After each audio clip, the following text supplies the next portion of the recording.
आज सुने सत्यनारायण भगवान का पूर्णिमा व्रत कथा। पौराणिक कथा में वर्णन मिलता है कि किसी नगर में धनेश्वर नाम का एक ब्राह्मण रहता था।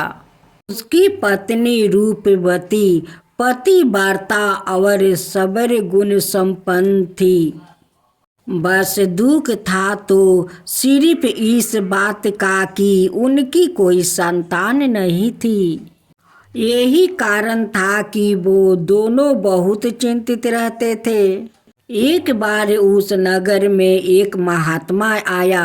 वो नगर के सभी लोगों से दान लेते थे, लेकिन धनेश्वर की पत्नी जब भी उन्हें दान देने जाती तो वो उसे लेने से मना कर देते थे। एक दिन धनेश्वर ने उन महात्मा के पास जाकर पूछा, हे महात्म, आप नगर के सभी लोगों से दान लेते हैं, लेकिन मेरी पत्नी के हाथ का दान क्यों नहीं स्वीकार करते हैं? हमसे अगर कोई भूल हुई हो तो हम ब्राह्मण चंपति आपसे क्षमा याचना करते हैं। महात्मा बोले, नहीं वीरपा, तुम तो बहुत ही विनम्र और हमेशा आदर संस्कार करने वाले ब्राह्मण हो। तुमसे भूल तो कदापि नहीं हो सकती। महात्मा की बात सुनकर धनेश्वर हाथ जोड़कर बोले, हे मुनिवर, फिर आखिर क्या कारण है? कृपया हमें उससे अवगत कराए। इस पर महात्मा बोले, हे बीरबा, तुम्हारे कोई संतान नहीं है और जो दंपति निस्तान हो उसके हाथ से भिक्षा लेना अधर्म या पापी के हाथ से भिक्षा ग्रहण करने के समान है। तुम्हारे द्वारा दिया गया दान लेने के कारण मेरा पतन हो जाएगा। बस यही कारण है कि मैं तुम दंपति से दान स्वीकार नहीं करता। महात्मा का वचन सुनकर धनेश्वर उनके चरणों में गिर पड़ा और विनती करते हुए बोला, हे महात्म, संतान ना होने ही तो हम पति पत्नी के जीवन की सबसे बड़ी निराश है। यदि संतान प्राप्ति का कोई उपाय हो तो बताने की कृपा करें। मुनिवर ब्राह्मण का दुख देखकर महात्मा बोले, हे बीरबा, तुम्हारे इस कष्ट का एक निवारण अवश्य है। तुम 16 दिनों तक श्रद्धा पूर्वक काली माता की पूजा करो। माँ प्रसन्न होगी तो उनकी कृपा से अवश्य तुम्हारे पुत्र रत्न की प्राप्ति होगी। इतना सुनकर धनेश्वर बहुत खुश हुआ। उसने कृतज्ञता पूर्वक महात्मा का आभार प्रकट किया और घर आकर पत्नी को सारी बात बताई। पति पत्नी को महात्मा के द्वारा बताए गए उपाय से आशा की एक किरण दिखाई दी और धनेश्वर माँ काली की उपासना के लिए वन चला गया। ब्राह्मण ने पूरे 16 दिन तक काली माता की पूजा की और उपासना रखा। उसकी भक्ति देखकर और मिनती सुनकर माँ ब्राह्मण के सपने में आई और बोली, हे धनेश्वर, तू निराश मत हो। मैं तुझे संतान के रूप में पुत्र रत्न की प्राप्ति का वरदान देती हूँ, लेकिन 16 साल की उम्र में ही तेरे पुत्र की मृत्यु हो जाएगी। काली माता ने कहा, यदि तुम पति पत्नी विधि पूर्वक 32 पूर्णमासी का व्रत करेंगे तो तुम्हारी संतान शीघ्र ही हो जाएगी। प्रातः काल जब तुम उठोगे तो तो तुम्हें यह आम में का एक वृक्ष दिखाई देगा। उस पेड़ से एक फल तोड़ना और ले जाकर अपनी पत्नी को खिला देना। शिव जी की कृपा से तुम्हारी पत्नी गर्भवती हो जाएगी। इतना कहकर माता अंतर्ध्यान हो गई।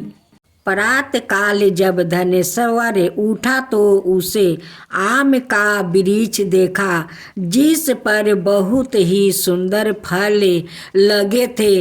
वो काली माँ के कहे अनुसार फल तोड़ने के लिए वृक्ष पर चढ़ने लगा। उसने कई बार प्रयास किया, लेकिन फिर भी फल तोड़ने में असफल रहा। तभी ने उसे विघ्नहर्ता गणेश भगवान का सुमिरन किया और गणपति की कृपा से इस बार वो वृक्ष पर चढ़कर फल तोड़ लाया। धनेश्वर ने अपनी पत्नी को वो फल दिया, जिसे खाकर वो कुछ समय बाद गर्भवती हो गई। दंपति काली माँ का निर्देश के अनुसार हर पूर्णिमा पर दीप जलाते रहे। कुछ दिन बाद भगवान शिव की कृपा हुई और ब्राह्मण की पत्नी ने एक सुंदर बेटा को जन्म दिया, जिसका नाम उन्होंने देवीदास रखा। जब पुत्र 16 बरस का होने को हुआ तो माता पिता को चिंता होने लगी कि इस बरस इसकी मृत्यु के निश्चित है। दंपति ने देवीदास का मामा को बुलवाया और कहा, तुम देवीदास को विद्या अध्ययन के लिए काशी ले जाओ और 1 बरस बाद वापस आना। दंपति पूरी आस्था के साथ पूर्णमासी का व्रत कर पुत्र के शीघ्र युग होने की कामना करते रहे। इधर काशी प्रस्थान के बाद मामा भाजे एक गांव से गुजर रहे थे। वहां एक कन्या का विवाह हो रहा था, परंतु विवाह होने से पूर्व ही उसका वर अंधा हो गया। तभी वर के पिता ने देवीदास को देखा और मामा से कहा, तुम अपना भाजे कुछ समय के लिए हमें दे दो, विवाह संपन्न हो जाए, इसके बाद ले जाना। यह सुनकर मामा ने कहा, यदि मेरे भाजे यह विवाह करेगा तो कन्यादान में मिले धन आदि पर हमारा अधिकार होगा। वर का पिता ने मामा की बात स्वीकार कर ली और देवीदास के साथ कन्या का विवाह संपन्न हो गया। इसके पश्चात देवीदास पत्नी के साथ भोजन करने बैठा, लेकिन उसने उस थाल को हाथ नहीं लगाया। यह देखकर पत्नी बोली, स्वामी आप भोजन क्यों नहीं कर रहे हैं? आपके चेहरे पर यह उदासी कैसी है? तब देवीदास ने सारी बात बताई। यह सुनकर कन्या बोली, स्वामी मैंने अग्नि को साक्षी मानकर आपके साथ फेरे लिए हैं। अब मैं आपके अलावा किसी और को अपना पति स्वीकार नहीं करूंगी।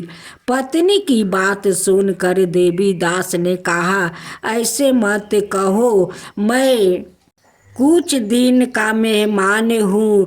कुछ ही दिनों में 16 बरस की आयु होते ही मेरी मृत्यु की हो जाएगी। लेकिन पत्नी ने कहा, जो भी उसके भाग्य में लिखा होगा वो उसे स्वीकार है।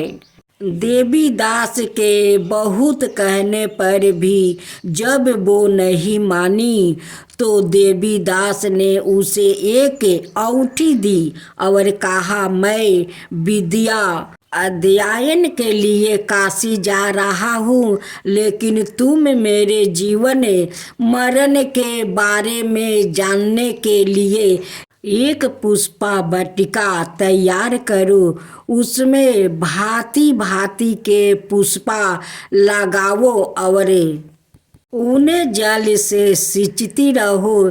यदि बटिका हरी भरी रहे, पुष्पा खिल रहे, तो समझना कि मैं जीवित हूँ, और जब यह बटिका सूख जाए तो मान लेना कि मेरी मृत्यु हो चुकी है। इतना कहकर देवीदास काशी चला गया। प्रात काल जब कन्या ने दूसरे वर को देखा तो बोली, यह मेरा पति नहीं है, मेरा पति काशी पढ़ने गया है।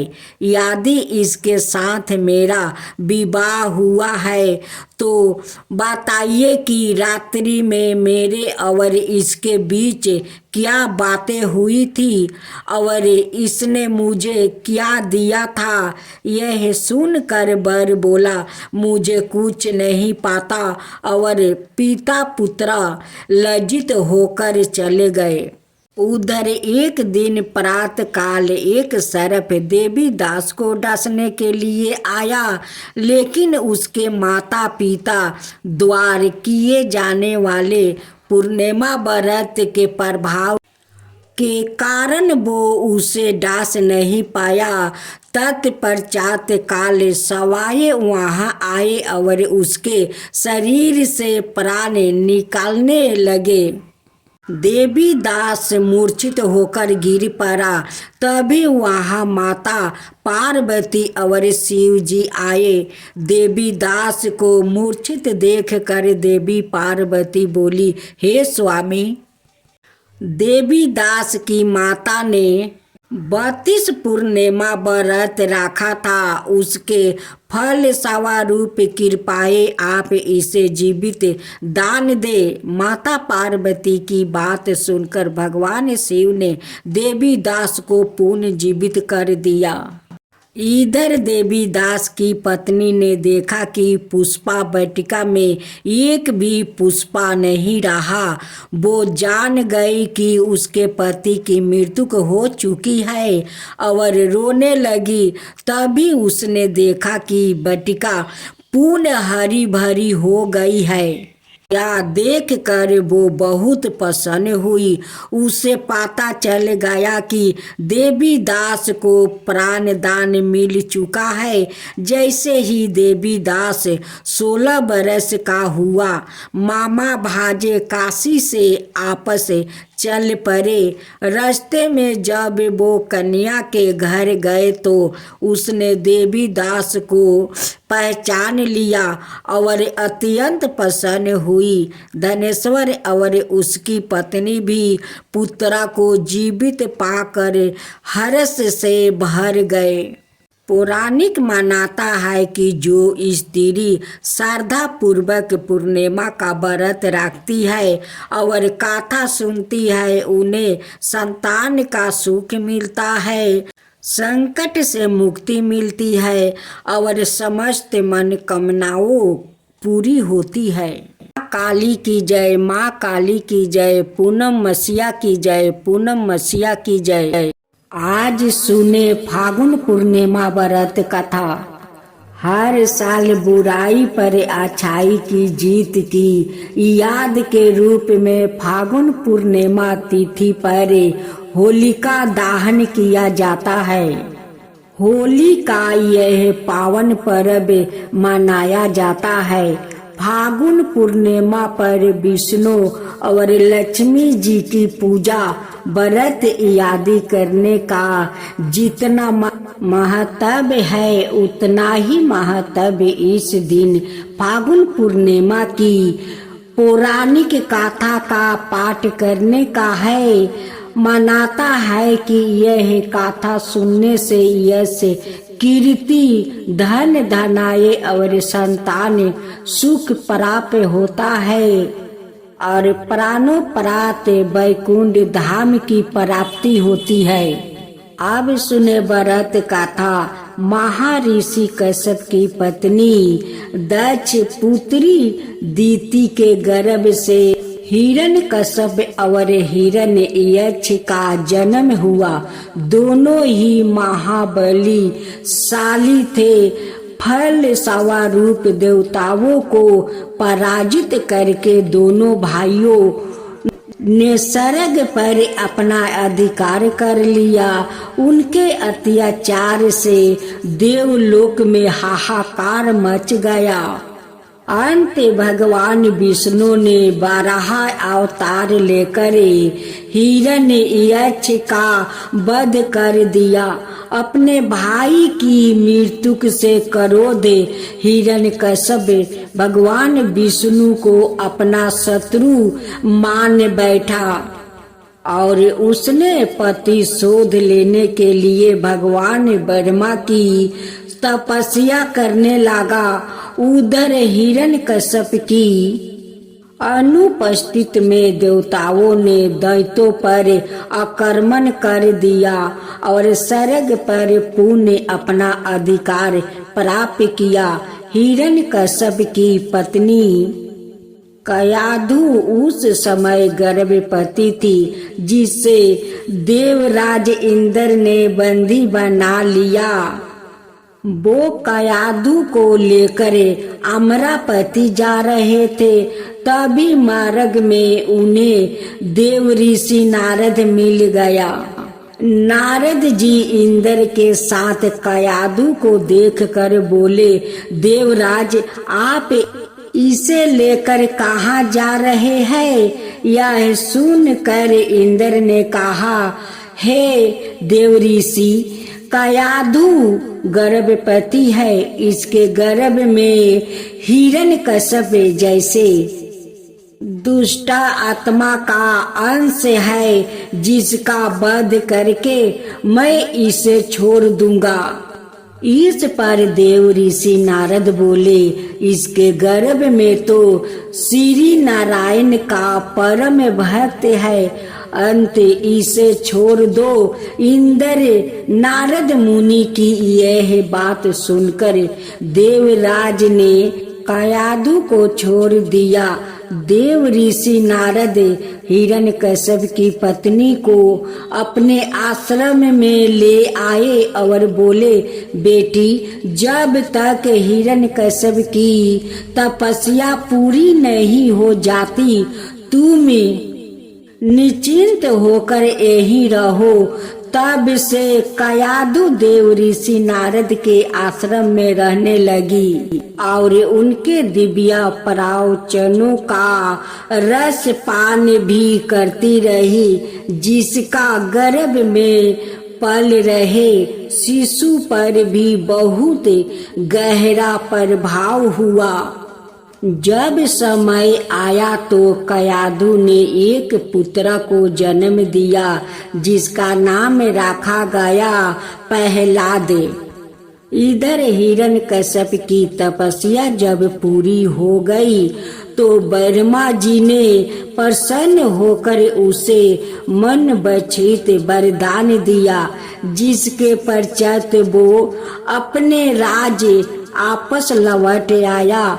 कयाधु भी प्रहलाद को लेकर अपने पति के पास चली आई। प्रहलाद जब थोड़े बड़े हुए तो एक श्रेष्ठ गुरु के मार्गदर्शन में उनकी शिक्षा का प्रबंध किया गया। एक दिन जब हिरण्यकश्यप अपने समस्त मंत्रियों के साथ बैठे हुए थे, तभी प्रहलाद अपने गुरु के साथ वहां आए और पिता को कृतज्ञता पूर्वक प्रणाम किया।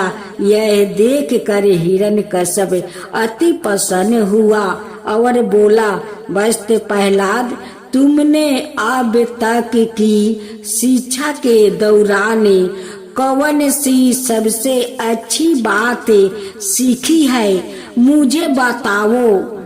यह सुनकर प्रहलाद ने कहा, पिताश्री, मैंने अब तक जो सबसे अच्छी बात सीखी है वो यह है कि जो यादें मध्य और अंत से रहित अजनमा है, इस जगत के पालनहार है, दीन दुखियों के स्वामी है, उन श्री हरि को मैं बारंबार प्रणाम करता हूँ।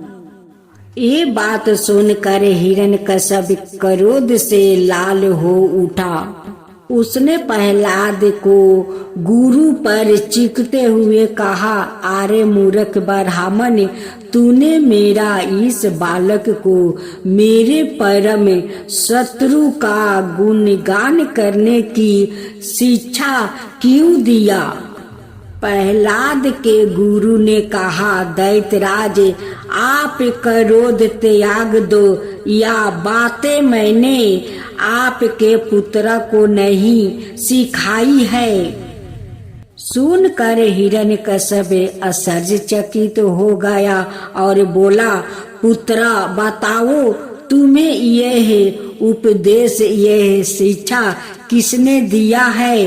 प्रहलाद बोले, हृदय में स्थित भगवान विष्णु ही तो संपूर्ण संसार के उपदेशक है, उनके अतिरिक्त कोई किसी को कुछ नहीं सिखा सकता है।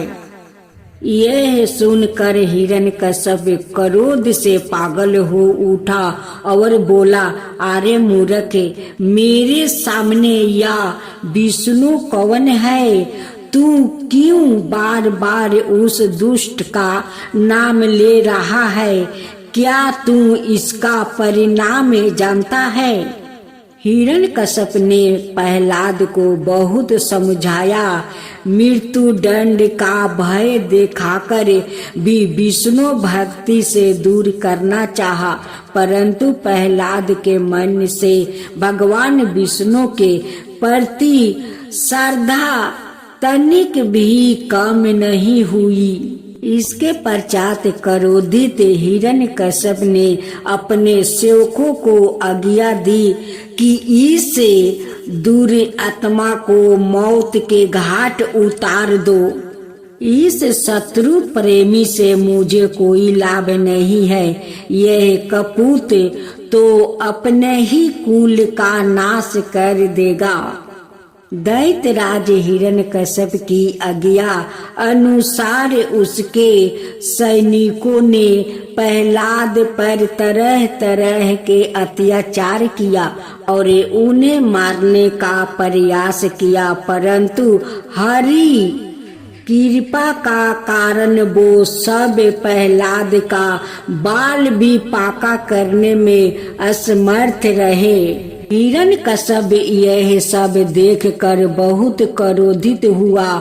अंत उसने अपनी बहन होलिका को आदेश दिया कि वो प्रहलाद को गोद में लेकर अग्नि में बैठ जाए, क्योंकि होलिका को यह वरदान प्राप्त था कि अग्नि से उसे कोई हानि नहीं होगी।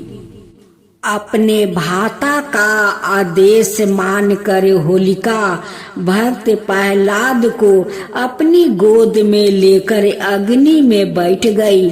उस समय प्रहलाद हाथ जोड़कर आंखों बंद करे निरंतर प्रभु ध्यान में मगन रहे और नारायण नारायण का जप करते रहे। हरि कृपा के फल स्वरूप प्रहलाद अग्नि में बैठकर भी सकुशल बाच गया, किंतु होलिका उसी आग में जलकर भस्म हो गई। विष्णु भगवान की जय हो, विष्णु भगवान की जय हो। श्री सत्यनारायण भगवान का चौथा अध्याय का था। श्री सत्यनारायण भगवान की जय, श्री सत्यनारायण भगवान की जय। सूत जी बोले, वेश्या ने मंगलाचार कर अपनी यात्रा आरंभ की है और अपने नगर की ओर चल दिया है। उनके थोड़ी दूर जाने पर एक दंडी भेषधारी सत्यनारायण ने उनसे पूछा, हे साधु, तेरी नाव में क्या है? अभी बानी बनी के हंसता हुआ बोला, हे दंडी, आप क्यों पूछते हो? क्या धन लेने की इच्छा है? मेरी नाव में तो बेल और पत्ते भरे हुए हैं। वेश्या के कठोर वचन सुन भगवान बोले, तुम्हारा वचन सत्य हो दंडी। ऐसे वचन कहे वहाँ से दूर चला गया। कुछ दूर जाकर समुंदर के किनारे बैठ गया। दंडी के जाने के बाद साधु वेश्या से नीति क्रिया के पश्चात नाव को ऊंची उठाते देख कर अचंभा माना और नाव में बेल पत्ते आदि देखा। वहाँ मूर्छित हो जमीन पर गिर पड़ा। मूर्छ खोलने पर वो अत्यंत शोक में डूब गया। तब उसका दामाद बोला कि आप शोक ना मनाए, यह दंडी का श्राप है, इसलिए हमें इनकी शरण में जाना चाहिए, तभी हमारी मनोकामना पूरी होगी। दामाद की बात सुनकर वो दंडी के पास पहुंचा और अत्यंत भक्ति भाव से नमस्कार करके बोला, मैंने आपसे जो जो सत्या वचन कहे थे उनके लिए मुझे क्षमा कर दीजिए। ऐसा कहकर महान शोका तूर हो रोने लगा। तब दंडी भगवान बोले, हे मणिक पुत्रा, मेरी आज्ञा से बार बार तुम्हें दुख प्राप्त हुआ है। तू मेरी पूजा से विमुख हुआ है। साधु बोला, हे भगवान, आपकी माया से ब्रह्मा आदि देवता भी आपका रूप को नहीं जानते, तब मैं अज्ञानी कैसे जान सकता हूँ? आप प्रसन्न हुए हैं तो अब मैं सामर्थ्य का अनुसार आपकी पूजा करूँगा। मेरी रक्षा करो और पहले के समान नौका में धन भर दो। साधु वेश्या के भक्ति पूर्वक वचन सुनकर भगवान प्रसन्न हो गए और उसकी इच्छा अनुसार वरदान देकर अंतर्ध्यान हो गए। ससुर जमाई जब नाव पर आए तो नाव धन से भरी हुई थी। फिर वही अपने अनाए साथियों के साथ सत्यनारायण भगवान का पूजन कर अपने नगर को चल दिया। जब नगर के नजदीक पहुँचे तो दूत को घर पर खबर करने के लिए भेज दिया। दूत साधु की पत्नी को प्रणाम कर कहता है कि मालिक, आपने दामाद सहित नगर के निकट आ गए हैं। दूत की बात सुनकर साधु की पत्नी लीलावती ने बड़े हर्ष के साथ सत्यनारायण भगवान का पूजन करे अपनी पुत्री कालावती से कहा कि मैं अपने पति के दर्शन को जाती हूँ, तू कार्य पूर्ण करो, शीघ्र आ जाओ। माता का ऐसा वचन सुन कालावती जल्दी से प्रसाद छोड़ अपने पति के पास चली गई। प्रसाद की आवगा के कारण श्री सत्यनारायण भगवान रूठ हो गए और नाव सहित उसके पति को पानी में डुबा दिया। कालावती अपने पति को वहाँ ना पाकर रोती हुए जमीन पर गिर गई। नौका को डूबा हुआ देखा। वो कन्या को रोता देख साधु दुखी होकर बोला कि हे प्रभु, मुझसे और मेरे परिवार से जो भूल हुई है उसे क्षमा कर दीजिए।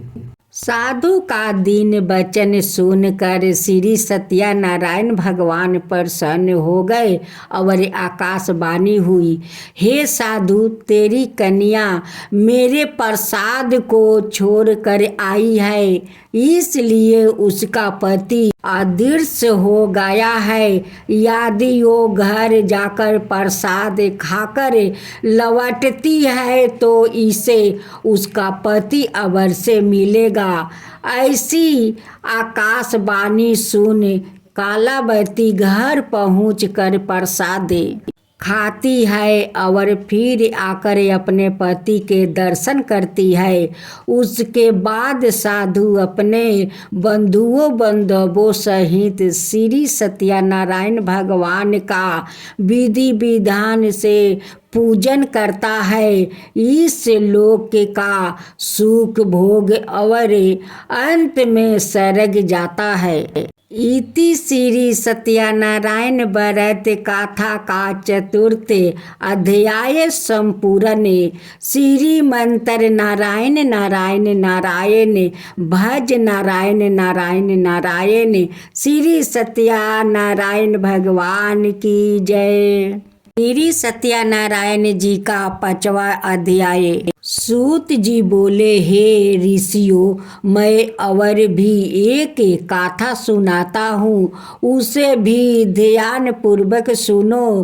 प्रजा पालन में लीन तुलिंग ध्वज नाम का एक राजा था। उसने भी भगवान का प्रसाद त्याग कर बहुत ही दुख सहन किया है। एक बार वन में जाकर वन्य पशुओं को मार कर वो बर के पेड़ के नीचे आया। वहाँ उसने गौवालों सहित सत्यनारायण भगवान का पूजन करते देखा। अभिमान वश राजा ने उन्हें देख कर भी पूजा स्थान में नहीं गया और ना ही उसने भगवान को नमस्कार किया।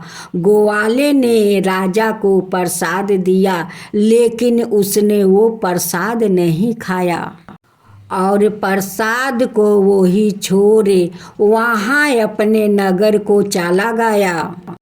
जब वो नगर में पहुँचा तो वहाँ सब कुछ तहस नहस हुआ पाया। तो वो शीघ्र ही समझ गया कि यह सब भगवान ने ही किया है। वो दोबारा ग्वालों के पास पहुंचा और विधि पूर्वक पूजा करके प्रसाद खाया तो श्री सत्यनारायण भगवान की कृपा से सब कुछ पहले जैसा हो गया। दीर्घ काल तक सुख भोगने के बाद मरणोपरांत उसे स्वर्ग लोक की प्राप्ति हुई। जो मनुष्य परम दुर्लभ इस व्रत को करेगा तो भगवान सत्यनारायण की अनुकंपा से उसे धन धनाई की प्राप्ति होगी। निर्धन धनी हो जाता है और भय मुक्त हो जीवन जीता है। संतान हीन मनुष्य को संतान सुख मिलता है और सारे मनोरथ पूर्ण होने पर मानव अंत काल में वैकुंठ धाम को जाता है। सूत जी बोले, जिन्होंने पहले इस व्रत को किया है अब उन्हें दूसरे जन्म की गाथा कहता हूँ। वीर सातानंद ब्राह्मण ने सुदामा का जन्म लेकर मोक्ष की प्राप्ति की। लकड़हारे ने अगले जन्म में निषाद बनकर मोक्ष प्राप्ति किया था। उल्का मुख नाम का राजा दशरथ होकर वैकुंठ गया था। साधु नाम का वैसा ने मोर ध्वज बनकर अपने पुत्र को और से चीर कर मोच पाया। महाराज तुरुंग ध्वज ने सवाए भू होकर भगवान में भक्ति युक्त हो गया, कर्म कर मोच पाया। इति श्री सत्यनारायण व्रत गाथा का पंचम अध्याय संपूर्ण। श्रीमंतर नारायण नारायण नारायण, भज नारायण नारायण नारायण। श्री सत्यनारायण भगवान की जय। अब सुने प्रहलाद की कथा। बहुत पुराने समय की बात है। अपने देश में हिरण्यकश्यप नाम का एक राजा राज करता था। उसे अपने बल का बड़ा अभिमान था। वो अपने से अधिक शक्तिशाली किसी को नहीं समझता था। वो कहा करता था कि दुनिया की कोई ताकत मेरे कुछ नहीं बिगाड़ सकती। दुनिया से बाहर भी कहीं कोई शक्ति है, इस पर उसका विश्वास नहीं था। मौत से भी वो नहीं डरता था। उसका कहना था, मुझे ना कोई घर के अंदर मार सकता है, ना घर के बाहर, ना धरती पर, ना आसमान में, ना दिन में, ना रात में। प्रजा में सब उससे डरते थे। उसकी इच्छा के विरोध कोई कुछ कह भी नहीं सकता था। हिरण्यकश्यप का एक पुत्र था। उसका नाम प्रहलाद था। जब प्रहलाद कुछ बड़ा हुआ तो उसने उसे पढ़ने के लिए गुरु के पास भेजा।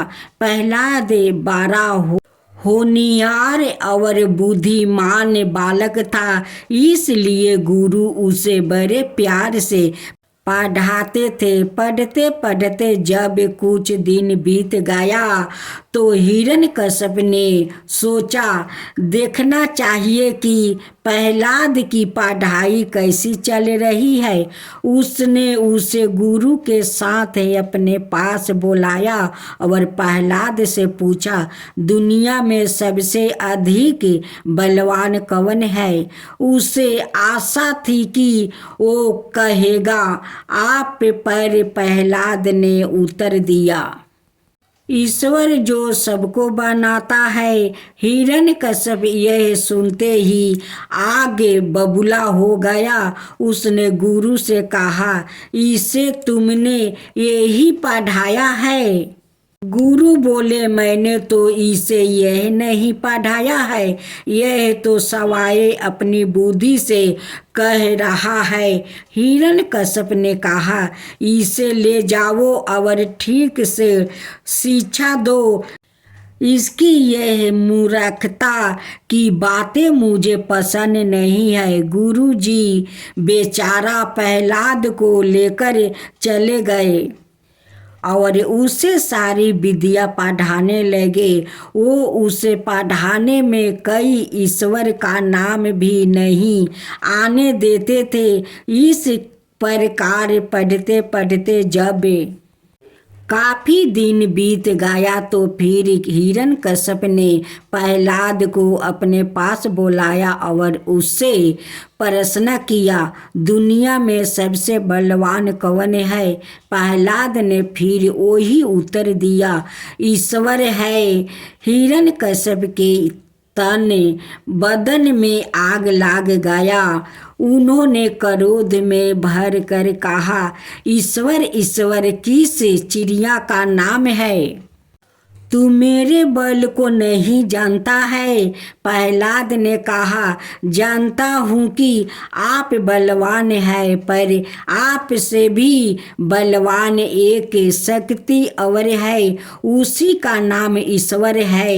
हिरण्यकश्यप ने कहा, यह ढीठ बालक, ऐसे ठीक नहीं होगा। जब अभी से यह हाल है तो आगे चल कर क्या करेगा। इससे तो बिना संतान के होना अच्छा है। इसे अपना बल दिखा ही दूं। उसने अपने 2 मोटे तगड़े नौकरों को एक साथ आवाज दी। दोनों उसके सामने आकर खड़े हो गया। हिरण्यकश्यप ने बिजली की तरह तड़क कर कहा, इसे ले जाओ, अभी दूर ले जाकर किसी गहरे समुंदर में फेंक देना और पत्थर मार मार कर डुबा देना, तब यह मेरे बल को समझ पाएगा। नौकरों ने बढ़कर प्रहलाद को अपने दोनों हाथों में पकड़कर उठा लिया। उन्होंने उसे ले जाकर गहरे समुंदर में फेंक दिया और किनारे पर खड़े दूर से पत्थर फेंक कर मारते रहे। जब प्रहलाद उन्हों समुंदर में दिखाई नहीं दिया तब उन्होंने समझ लिया कि वो मर गया। वो नौकर लौट आए और राजा को यह समाचार सुना दिया। पर प्रहलाद जब नौकर पत्थर फेंक कर मारते थे पानी में डूब जाता था, इसलिए एक भी पत्थर की चोट उसको नहीं लगी। हाथ पैर मार कर तैरना वो अपने आप जान बचाने की कोशिश करते हुए सीख गया था। वो बार बार डूबते और तैरते हुए कुछ दूर जाकर समुंदर के किनारे पर बाहर निकल आया। एक दिन शाम के समय हिरण्यकश्यप अपने घर के बाहर बरमेद में बैठे हुए थे कि प्रहलाद उसके सामने आकर नीचे अंगना में खड़ा हो गया। हिरण्यकश्यप को बड़ा आश्चर्य हुआ। उसने पूछा, तू बच कैसे गया? प्रहलाद ने कहा, ईश्वर की दया से। हिरण्यकश्यप मुंह बिगाड़ कर बोला, फिर वही ईश्वर ईश्वर कहा, कहाँ तेरा ईश्वर है? क्यों, तूने उसे देखा है? प्रहलाद ने कहा, देखा तो नहीं, पर ऐसी कोई जगह नहीं जहाँ वो मौजूद ना हो। हिरण्यकश्यप ने कहा, तो क्या वो यहाँ भी मौजूद है? प्रहलाद ने कहा, हाँ, वो दुनिया की हर चीज में हर समय मौजूद रहता है। हिरण्यकश्यप ने और कोई चीज सामने ना पाकर बरमेद के खंभे की ओर इशारा करके पूछा, तो क्या वो इस खंभे में भी है? प्रहलाद ने जोर देकर कहा, हाँ। हिरण्यकश्यप प्रहलाद की इस हाँ को सुनते ही क्रोध होकर अपने से बाहर हो गया। उसने खड़े होकर अपनी पूरी ताकत से दोनों हाथों से खंभे में धक्का मारा और बोला, देखा कहाँ है इसमें ईश्वर? खंभे बीच में से आधे टूका कर दूर जा गिरा। टूटे हुए खंभे का आधे ऊपर का भाग उसके ऊपर आ गिरा। उसका सिर चकनाचूर हो गया और सारे शरीर लहूलुहान हो गया। वो यही दब कर मर गया। उस समय सूरज डूब रहा था। ना दिन था ना रात। वो ना घर के अंदर था, ना बाहर अंगना में, और ना धरती पर था। ना आकाश में ना दिन था ना रात था।